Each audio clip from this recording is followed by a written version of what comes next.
Good morning, everybody. Welcome back to the Mount Tammany Ridge channel. As you can see, I'm down here at this farm that I was talking to you about. It's an equestrian farm, all horses and some hay as well. So we've got a few trees here. I've already dealt with a couple of them already. As you can see, I'm all chipped up. So it is absolutely gorgeous out here. However, it is breezy, so I apologize if the audio is a little lack thereof. So basically, I've got a tree here that is, I guess, at the part where it broke and had fallen over, I'd say that's probably 32 inches maybe, and the very base is probably closer to 40. I'm not sure. I didn't think to ask during short conversation, so I was going to ask if they wanted me to cut that other piece down. However, I'm just going to leave that for now in the event that they don't want me to really bother with it. So I'm going to get to bucking this tree up, and the majority of it right now is going to just kind of lay where it is. Reason being is down here, I guess it has a tendency after some multiple days of rain for it to stay kind of soggy. So trying to prevent any big ruts or anything, they prefer not to bring the John Deere down here and possibly get it stuck or rutted up or anything like that. So most of what you're going to see today is all going to be Man Glitter Manufacturing. So we're going to get to bucking this thing up, and I'll let you guys just kind of watch, and I'll do my best to get you some decent camera angles as to what I got going on here. So before I get into making too much noise with the saw, you'll probably notice here along the ground here, there's a nice bow and arch to the tree. So in some cases that's going to help me, and in some cases it probably won't. So fortunately for me, I brought two saws today. I got my 460 Rancher, and then my primary saw is going to be my Husqvarna 572, and that's going to be the workhorse today. Hopefully I don't need to do any surgery to get it unstuck. I already actually had to do that with a smaller tree on the other side of the farm just earlier. So if that's any indication of what my luck's going to be like today.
It really is impressive how these Pro Series saws discharge wood chips in comparison to the typical rancher's saw.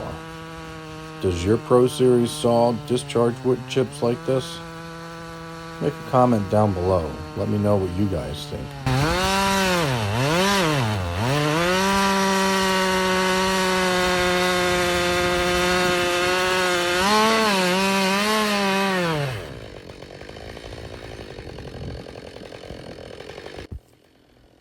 So while I was smashing these wedges into the kerf and using the Fiskars to do so, I was thinking about how happy I was to have those tools with me in big tree jobs like this. However, one of the other things that was weighing heavily on the back of my mind was the fact that here I am manhandling this 70cc chainsaw way out on the back 40, and there's no one anywhere around, and I had forgotten my first aid kit in the back of my truck on the floor, which I always have with me on hand. God forbid something did happen, getting cut by the saw, an axe, or maybe even breaking my hand or my arm or something with a loaded tree limb or something. But you guys gotta keep in mind, when you guys are going out and doing these things, to not make the mistake that I did today and never leave your first aid kit wherever it is that you are not working, because when you're out here doing this stuff, you very well may not have a second chance. So just keep in mind, keep that stuff with you, because just when you think you're good, you're not.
One of the other things that was also on the back of my mind while I was cutting through this behemoth of a tree here is the fact that one of these days I really would like to get a longer bar for the saw.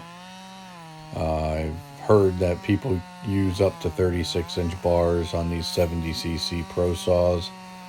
I'm not 100% sure how legitimate that is. Kind of thinking maybe I'll try a 32.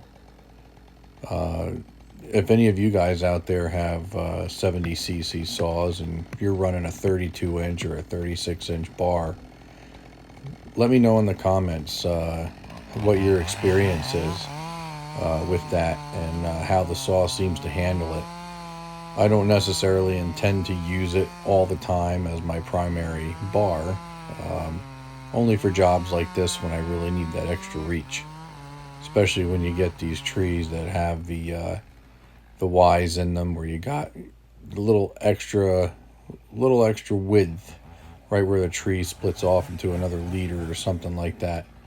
So yeah, leave a comment down below on what your experience is if you guys have bars that long.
So it wasn't too much longer after I just made that last cut there, before the homeowner had wandered on down in the back here before they had left for the afternoon, just to kind of see how things were going and progressing with the tree and all that. And in conversation about, you know, the plan and everything like that, a few things had changed. And originally they were going to use the tractor and maybe even do it themselves after I had broke it up into smaller pieces, and come to realize that it's, you know, for them it's it's too much of a task, a little bit too much for them, even with their tractor. These pieces really are big and really heavy, so we're planning on me coming back and moving all this stuff with the skid steer and the excavator. Gonna get this stuff out of their fields, out of their way, so that when the hay comes in, when it starts growing, it's not going to do any damage to their crop or the yield anyway. So yeah, that's kind of what going on at this point. Shortly I'll be talking with the owner, but that'll be it for now.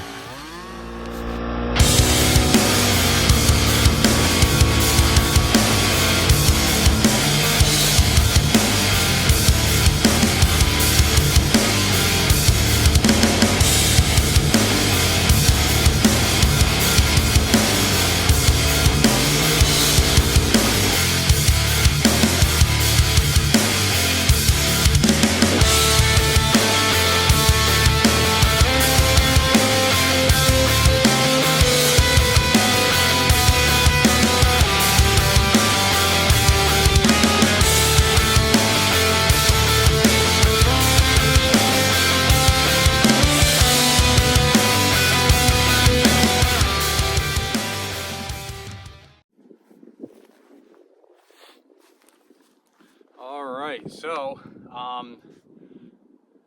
you're probably seeing that some of this stuff I'm cutting up around 16 inches, and some of it I'm cutting in longer pieces. And ideally, we want to get these pieces small enough for them to move around, put in a tractor bucket if they feel that they want to do it, rather than have me come with my equipment and get rid of all this stuff. Now, there's sections of this tree that are more rotted out than others. So this section here, the whole middle is dark. You can see that in the camera, it looks like so, and extremely spongy. So that is actually one of those things that will dull your chain. It's practically dirt encased inside of a tree. So if you stick your chain in the dirt or some sand, it's basically the same thing when you put it through rotten wood. It'll basically do the same thing. So these pieces I'm going to cut bigger spans, lengths. That way I have to go through that rotten stuff less often. Probably when I start getting the rest of this tree, the top of this tree, bucked up into smaller pieces, then I'll come back when the project's almost completed, and I'll have to, chew through this stuff, and I won't have to worry about dulling my chain prematurely.